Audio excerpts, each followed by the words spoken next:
Maitanong ko lang kahit na alam ko naman po na exclusive sa 24 na senador ang pagpapalit ng leadership o ng Senate President. Pinag-uusapan kasi ngayon dapat daw ay mapalitan si Senator Peter Alan Cayetano dahil sa loob lang ng ilang araw na pagiging Pangulo nito na Senado, nagkagulo pa. Nagulo ang Senado. Ayan. May nagsasabi namang dapat daw manatili. Pero kayong mga mamamayan sa buong bansa at sa buong mundo, tayo po kahit hindi member ng Senado, pero tayo naman ang nagpapasweldo sa kanila. Pera ng mga Pilipino ginagamit ng senador at ng buong Senado.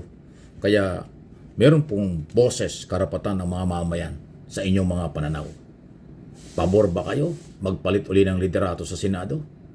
Ilagay yung paniniwala ang magiging neutral, susunod sa batas, at hindi kakampi kung kani-kanino. Kasi ngayon po lumala ang sitwasyon. Nagkagulo sa Senado, lalong nag-aaway ang mga senador, uminit yung iso lalo sa pagitan ni Lacson at Marcoleta, yung Pangilinan at saka po Padilla, umiinit din. Di rin sila nakakasundo. Pangalawa, yung kasalukuyang Senate President, kung inyong mapapansin sa kanyang madalas na press conference, pang-iintriga ang ginagawa Yun daw minority, wala daw ginawa kung hindi, ang layunin lang tungkol sa 2028 election.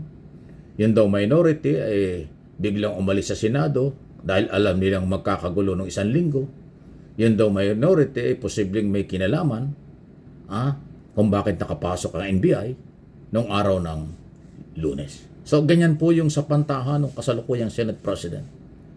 Ako sa tingin ko at observation ko, personal kong pananaw, hindi dapat ginagawa yun ng Senate President.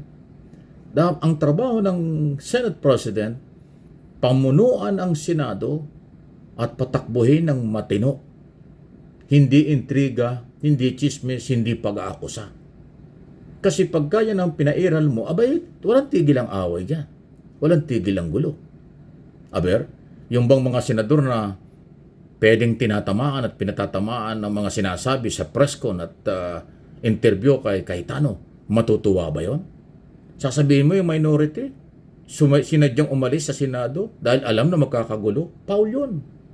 Sasabihin mo yung dating majority na ngayon ay minority, may kinalaman sa pagpasok ng mga NBI sa Senado.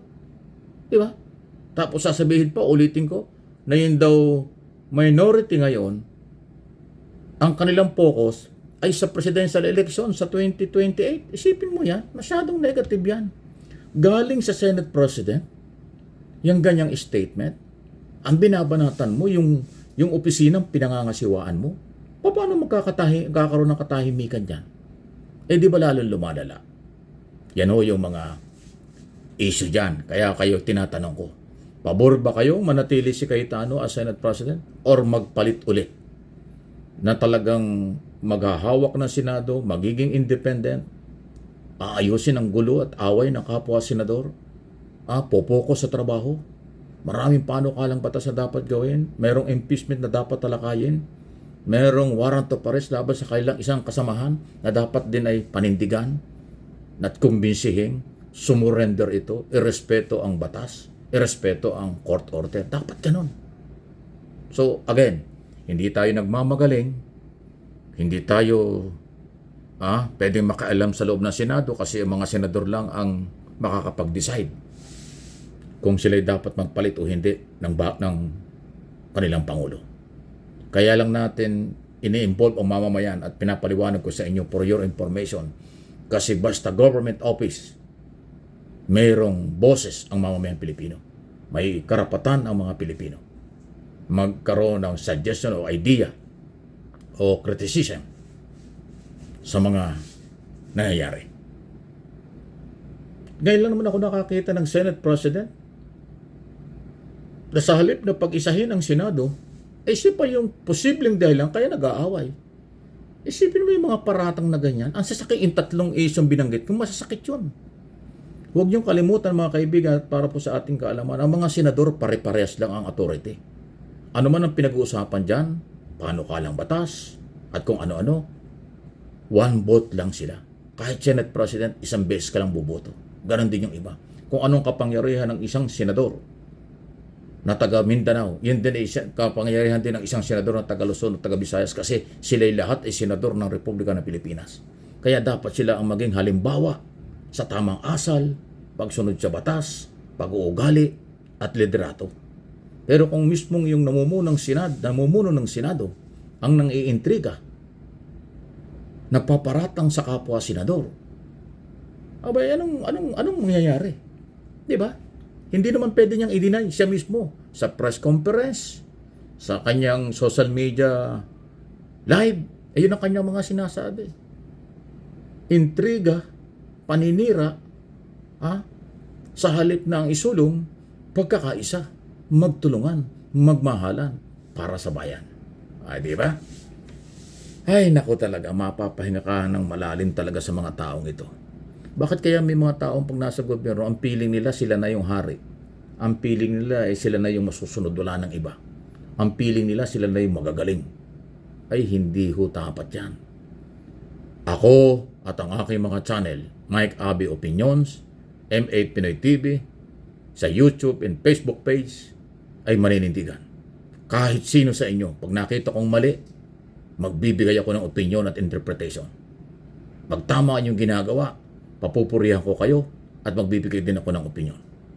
Pero yung, sa tingin niyo sasama ako sa inyo at ng inyong mga followers na alam kong mali ang inyong ginagawa, ay hindi ho pwede.